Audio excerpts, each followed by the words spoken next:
అందరికీ నమస్కారం. రాజధాని న్యూస్ తెలుగు ఛానల్కి స్వాగతం. మహాశివరాత్రి పర్వదినాన్ని పురస్కరించుకొని నాగార్జున సాగర్ జలాశయం మధ్యలో సింహపురి కొండపై వెలసిన ఏలేశ్వరం స్వామి ఆలయానికి వేలాది మంది భక్తులు తరలి వెళ్లారు.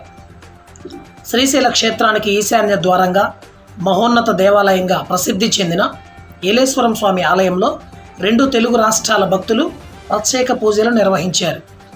మాచర్ల మండలం అనుపు నుంచి ఏపీ టూరిజం ఆధ్వర్యంలో ఏలేశ్వరం గట్టుకు ప్రత్యేక లాంచీ సర్వీసులను నడిపారు.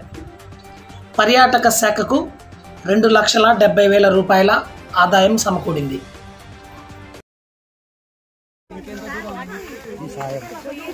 జస్ట్ 300 అయితే వెళ్ళిపోతుంది. 300 మీటర్స్ మెట్లు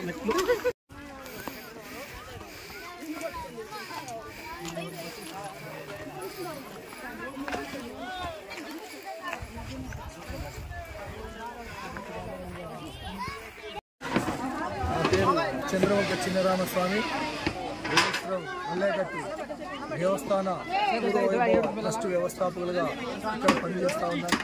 గత 25 సంవత్సరాల నుండి ఈ కొండ మరి 42 సంవత్సరాలు ధూపదీప నైవేద్యాలకు నోచుకోలేదు. తిరిగి మళ్ళా 25 సంవత్సరం జాతర మరి ఉత్సవాలు జరపడానికి అప్పట్లో 101 గుడి, 101 శిల, 1000 కవములు ఈ క్షేత్రంలో ఉండేవి.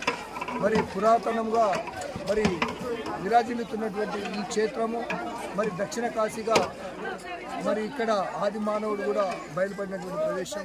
మరి ఈ క్షేత్రం యొక్క విశిష్టత ఏంటంటే సంతానం లేని వారు మరి కృష్ణానదిలో స్నానం చేసి నీళ్ళు నోటిలో పట్టుకొని బండపై ఉండినచో ఎన్ని నూనెలు పూస్తే అంతమంది సంతానం పుడతారని యొక్క భక్తుల నమ్మకం.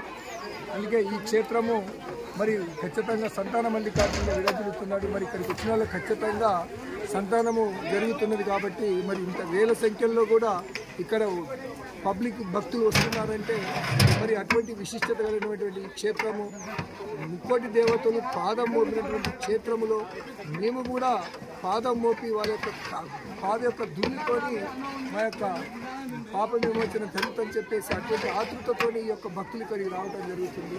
మరి ఇక్కడ మరి వసతులు కూడా భక్తులకు వచ్చినటువంటి ఎలాంటి ఇబ్బందులు లేకుండా నీళ్లు కానీ అన్నం కానీ మరి ఇక్కడ వచ్చినటువంటి భక్తులు నైటు కరెంటు కూడా జనరేటర్ పెట్టి ఇక్కడ ఏది వసతులు లేకపోయినప్పటికీ అన్ని వసతులు కూడా ఏర్పాటు చేస్తూ ఉన్నాము. మరి ఇక్కడ ఆంధ్ర టూరిజం కూడా ఇక్కడ నడుస్తుంది, తెలంగాణ టూరిజం నడుస్తుంది. మరి అందరి కూడా 2 రాష్ట్రాల యొక్క సహకారం తీసుకొని కూడా ఇక్కడ ప్రోగ్రాం నడుస్తుంది. మరి భక్తులు ముందు మంచిగా ఇంకా డెవలప్ కావాలంటే మరి తెలంగాణ గవర్నమెంట్ కూడా స్పందించి ఈ యొక్క కనీస వసతులు కూడా ఏర్పాటు చేసినట్లయితే ఇది మళ్ళా మరో శ్రీశైలము, మరో యాదగిరి గుట్టలాగా కూడా తయారవుతుందని చెప్పేసి విన్నవించుకుంటున్నాను. గవర్నమెంట్ ఇప్పుడైనా స్పందించి మరి పూర్వ వైభవం తీసుకురావడానికి హైదరాబాద్ గవర్నమెంట్ కావాలని చెప్పి నేను ఆశిస్తూ ఉన్నాను.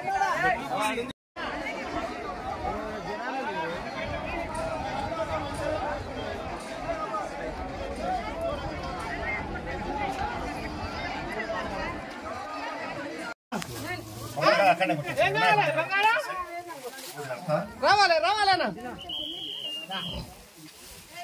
కొబ్బరికాయ ఈడ కాదు బాబు నాయకు మాయ లేదు.